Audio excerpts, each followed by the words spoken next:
Երիտասարդ դերասանուհի Անի Մեհրաբյանն այս շրջանում նկարահանվում է Դիանա Գրիգորյանի «Վերջին զանգը» հեռուստասերիալում, որտեղ մարմնավորում է Ֆաինայի կերպարը։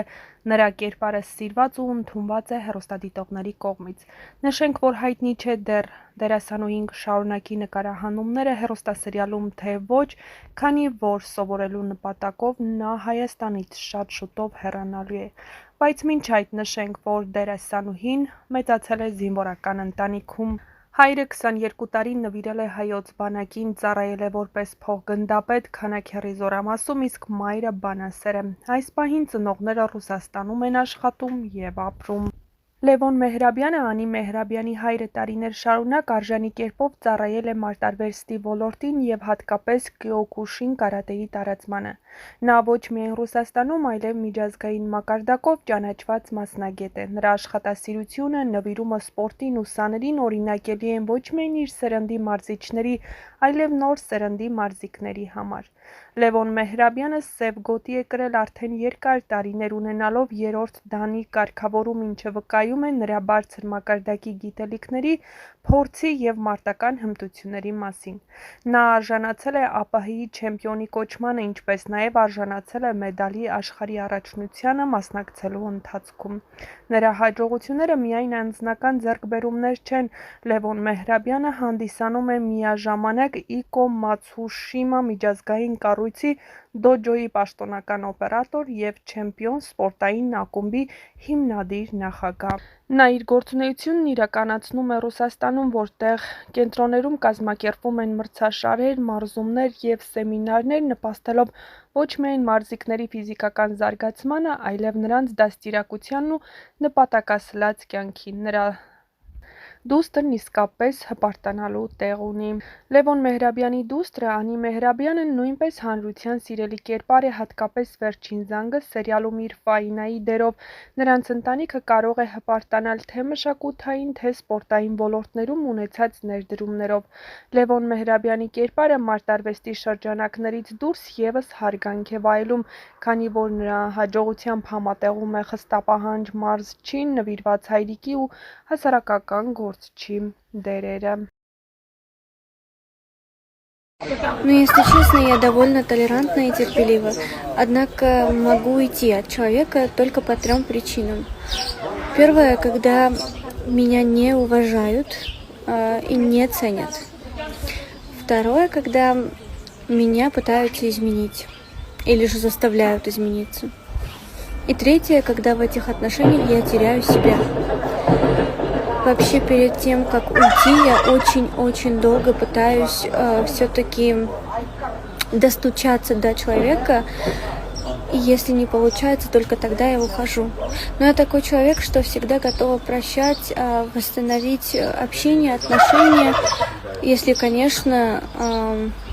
человек готов меняться. То есть не то, чтобы меняться, а просто все-таки пойти на какие-то компромиссы и найти общий язык. Вы видите во мне красоту, потому что у вас очень красивая душа. По поводу культурности я далеко не идеальная. У меня тоже свои тараканы в голове. Думаю, я просто ценю каждый миг, каждое мгновение. Я очень-очень верю в Бога и всегда доверяю мою жизнь Ему. Творю добро, питаю душу позитивом. Я не держу обид никогда. Всегда прощаю, всегда отпускаю обиды. Думаю, так правильнее. Еще причиной моей улыбки являетесь вы, например, и такие люди, как вы, с добрым сердцем, с красивой душой. Так что спасибо вам за теплоту. Ես մասնագիտությամբ դերասանուհի չեմ, սակայն մեծ սիրով եմ կատարում իմ աշխատանքը։ Ես չեմ կարծում, որ կա դերասան կամ դերասանուհի, ով սիրով չի նկարահանվում կամ սիրով չի խաղում բեմում։ Հետո դերասանական արվեստը թույլ է տալիս արտահայտել էմոցիաներ, որոնք գուցե իրական կյանքում չես կարողանում արտահայտել։ Թույլ է տալիս ապրել տարբեր կերպարների կյանքով, վերապրել իրավիճակներ կամ էմոցիաներ, որոնց իրական կյանքում կարող ես երբևէ չհանդիպել, եւ ամեն կերպարի հետ մի նոր բան ես սովորում։ Անverջ կարելի է խոսել դերասանական արվեստի մասին, բայց թերևս այսքանով սահմանափակվենք։ յուրաքանչյուր փոխհարաբերության մեջ անձնական տարածքը կամ սովորույթները կարելի է կիսել միայն այն մարդկանց հետ, ովքեր պատրաստակամ են զիջել, աջակցել, ընդունել եւ ընկալել քեզ այնպիսին, ինչպիսին դու կաս։ Մնացած բոլոր դեպքերում իհարկե նախընտրելի է պատից այն կողմ շփումը, որպեսզի ինքներս մեզ չվնասենք։ Ես ամենայն պատասխանատվությամբ եմ մոտենում յուրաքանչյուր կերպարի, որը կերտում եմ, եւ անսահման սիրում եմ բոլոր կերպարներն անխտիր։ Սկսենք տանդեմ հեռուստասերիալից։ Չեմ հերքի, որ տանդեմ հեռուստասերիալի Սոնայի կերպարը առանձնահատուկ է ինձ համար եւ ավելի քան հոգեհարազատ։ Նախագծի ընթացքում ես գիտելիքի մեծ պաշար եմ ձեռք բերել, որի համար անսահման շնորհակալ եմ իմ գործընկերներին, ովքեր երբեք չեն զլացել ինձ օգնել, աջակցել եւ կիսվել իրենց պրոֆեսիոնալ խորհուրդներով։ Շնորհակալ եմ անձնակազմին, ովքեր երբեք չեն զլացել ապահովել իմ ոճը, հիանալի դիմահարդարումը։ Եվ առանձնահատուկ շնորհակալ եմ ռեժիսորին կատարված մեծ աշխատանքի համար, որովհետև այն հազվագյուտ հեռուստասերիալներից էր, որը դիտելիս ես մոռացել էի, որ ես եմ խաղում։ Դա անինչ էր, դա Սոնան էր։ Ինձ համար դա փոքրիկը պարտանալու առիթ է։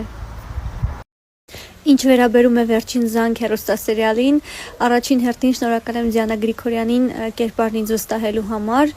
Ես մեծ սիրով եմ աշխատում Ֆայնայի կերպարի վրա եւ արդեն իսկ հասցրել եմ շատ նմանություններ գտնել Անի եւ Ֆայնայի միջեւ։ Հետաքրքիրն այն է, որ չգիտեմ ինչու որոշել եմ Անի շատ բնավորության գծեր, շարժուձև, խոսելաձև ցույց տալ հեռուստադիտողին Ֆայնայի միջոցով։ Հույս ունեմ հետաքրքիր է, հույս ունեմ սիրել եք, հավանել եք։ Թերևս նոր եմ ծանոթանում Ֆայնայի կերպարին։ Հետագայում կարծում եմ դեռ կգտնեմ շատ հետաքրքիր ուղղություններ մատուցելու կերպարը։ Ինչ վերաբերում է Վերջին զանգ հեռուստասերիալին, առաջին հերթին շնորհակալ եմ Դիանա Գրիգորյանին կերպարն ինձ վստահելու համար։ Ես մեծ սիրով եմ աշխատում Ֆայնայի կերպարի վրա եւ արդեն իսկ հասցրել եմ շատ նմանություններ գտնել Անի եւ Ֆայնայի միջեւ։ Հետաքրքիրն այն է, որ չգիտեմ ինչու որոշել եմ Անի շատ բնավորության գծեր, շարժուձև, խոսելաձև ցույց տալ հեռուստադիտողին Ֆայնայի միջոցով։ Հույս ունեմ հետաքրքիր է, հույս ունեմ սիրել եք, հավանել եք։ Թերևս նոր եմ ծանոթանում Ֆայնայի կերպարին։ Հետագայում կարծում եմ դեռ կգտնեմ շատ հետաքրքիր ուղղություններ մատուցելու կերպարը։